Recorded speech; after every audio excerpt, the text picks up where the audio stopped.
நீ பயப்படாதே, நான் உன்னுடனே இருக்கிறேன். தெரியாதே, நான் உன் தேவன். நான் உன்னை பலப்படுத்தி உனக்கு சகாயம் பண்ணுவேன். என் நீதியின் வலுக்கரத்தினால் உன்னை தாங்குவேன் என்று கர்த்தர் சொல்கிறார். எனக்காக யார் இருக்கா? நான் யாருக்கும் தேவையில்லை. நான் ஒரு பலவீனமானவன். என் வாழ்க்கையில் இருக்கும் பிரச்சனைகளை நான் சமாளிக்க முடியவில்லை என்று யோசித்துக் கொண்டிருக்கிறீர்களா? இதற்கு சகாயம் செய்யவும் யாரும் இல்லை என்று கவலையாக இருக்கிறீர்களா?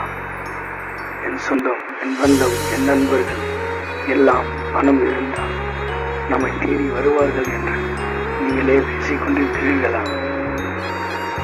மனிதர்களை நினைப்பதைப் போல உன் தேவனை நினைக்காதே. உன் கர்த்தர் சொல்கிறார், பயப்படாதே, நான் உன்னுடனே இருக்கிறேன். நான் உன்னை பலப்படுத்தி உனக்கு சகாயம் செய்வேன். என் நீதியின் கரத்தால் உன்னை கடைசி வரை தாங்குவேன். இப்பொழுதே என்னோடு சொல்வீர்களா? தேவனே, இந்த நாளிலே எனக்குள் இருக்கிற எல்லா பயத்தையும் நீக்கி உன் தைரியத்தை எனக்குள் தாரும். ஆமென். கர்த்தருக்கு ஸ்தோத்திரம் உண்டாகட்டும்.